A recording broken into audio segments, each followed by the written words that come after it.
Hey guys, how are you? Wanted to bring another video today, talk to you about raising capital as BRRRR investors and really coming at it from the legal perspective. So for those of you guys who don't know me, my name's Adam Jason. I'm the founder of BRRRRinvest.com, and I am an attorney by trade specializing in real estate and corporate and securities law. So this is going to be right in my wheelhouse today, 10 years of doing this. So I want to talk to you guys about raising capital, pitching to other investors. What are the legal constraints around that? How can you go about doing it in a legal manner? And what kind of things should you be thinking about when you're asking people for money? And are there actually legal constraints about what you're doing and how I can help you with that? So let's dive into it. Not a fancy presentation, but the content is there, and I think that you guys will really take something away from this. So a little bit about me, as I mentioned, founded BRRRRinvest.com, really your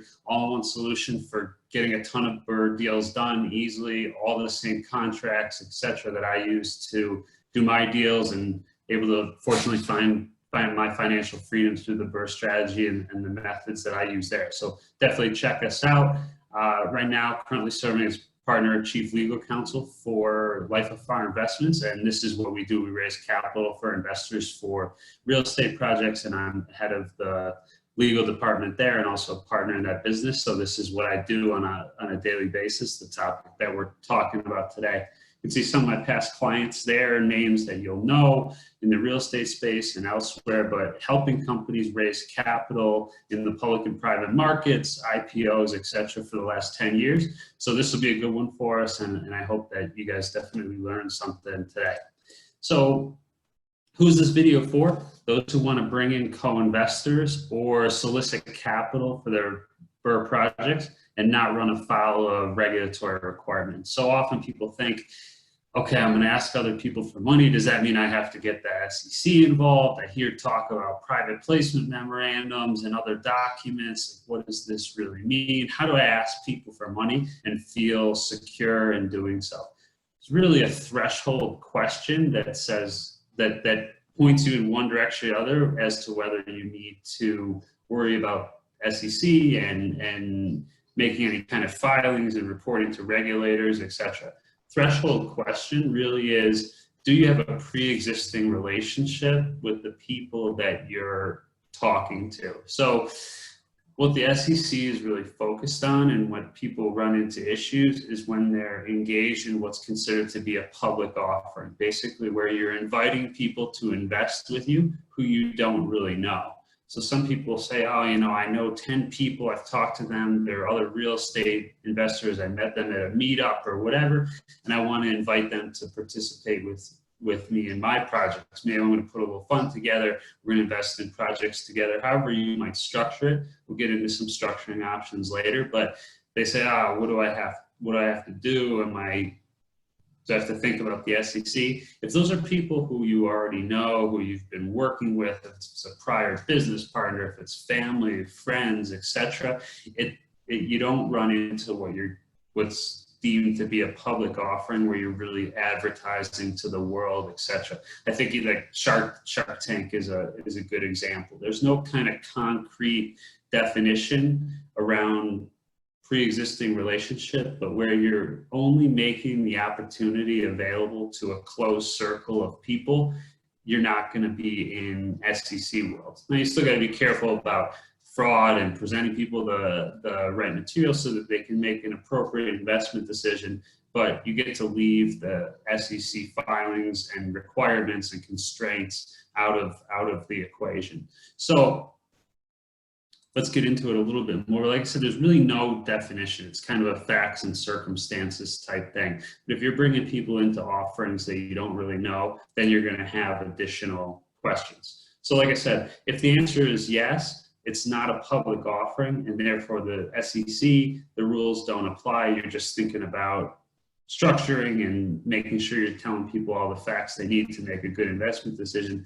but you're out of SEC land. If the answer is no, it is a public offering, you're most likely going to have to comply with one of the rules that the SEC has set out for raising funds. So basically the way it works is you'll hear most people raising funds using what's either Rule 506B or 506C. Those are rules under the securities laws that basically say if you're going to raise capital from investors, you have to do a couple of these different things, and it limits who you can get capital from. The big threshold rule is that if you're engaged in a public offering, you either have to register with the SEC, which is kind of the typical IPO initial public offering process that you hear people go through. If you're not doing that, and if you're not registering, then you need an exception. And 506B, 506C, those are the two most common exceptions that people, especially in our world of raising funds for real estate projects, operate under. So let's talk a little bit about those and help you kind of decide maybe if you're in this space, which one's the right one for you. 506B, it sounds good at first, but it does create some real hurdles for people. One, it allows you, general rules that it allows you to raise funds from investors, but you're limited as to how you can invest, or how can you can advertise, and who you can let invest with you. So the thing that people want to do usually when they're raising capital is be able to tell the world about it, right? They want to be able to put it on a website, publicize it, etc. 506C or 506B, excuse me, is going to say that you can't do that. It's also going to limit who you can allow to invest. So if you've heard the term accredited investor, which basically is somebody who earns over $200,000 a year or has $1 million in net worth, excluding their primary residence, you're going to have limitations here where 506B is going to say you can let people into your deals who aren't accredited investors, but you're going to be limited to up to 35. That might not be a problem for people depending on the amount of capital raising, but really what stands in the way is the advertisement. You can't be publishing things about it, no websites, no advertising, anything that's what's deemed to be generally soliciting. So it sounds good because you can get people into deals that might not be as sophisticated by SEC standards because they don't meet that accredited investor definition, but you're limited in the sense that you really are hamstringed when it comes to telling people about what you're up to and bringing them into the deal. I'll tell you too, as you target people with less capital and that aren't as sophisticated, it can create a whole nother host of hurdles because you're getting people who, you know, the capital that they have is potentially more precious to them than that might be available to some folks with a little bit more liquidity and net worth, and they're just not as experienced in this space. So it allows you to go after some of those folks, this rule, but it does constrain you in multiple ways.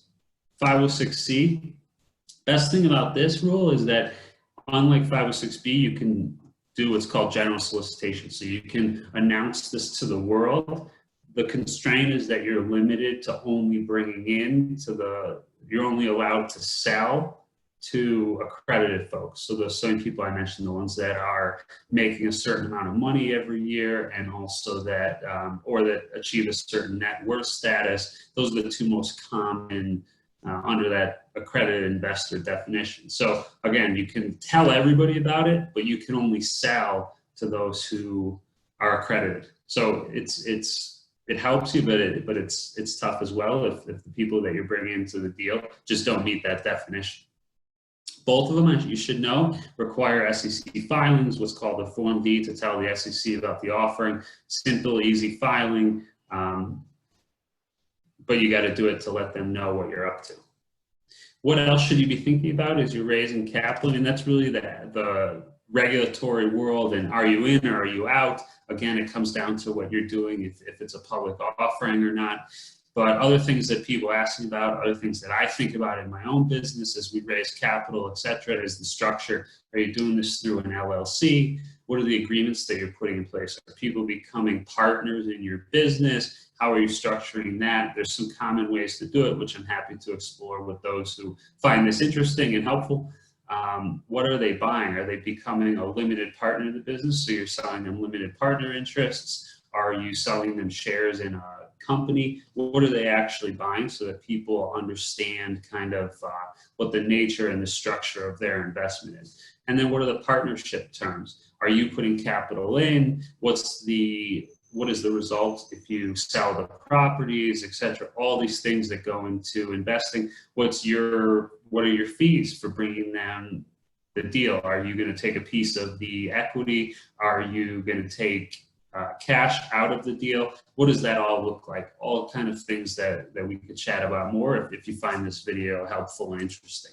So if you do want to chat with me, I offer deal structuring services to help you pitch to fellow investors, comply with legal requirements, etc. I'll tell you how I do things and how my firm does things. I'm happy to chat about that. You can find me at adam.j@brrrinvest.com. I hope you check out all the resources over there. If you're doing deals, it's the most comprehensive place I think on the internet for an integrated solution that lets you analyze deals, make a ton of offers, run through all the contracts that I've been able to use to get my portfolio to a place that I'm thrilled with. So I hope you guys check that out. Subscription service, 3-week free trial. Just test it out. Hope you like it.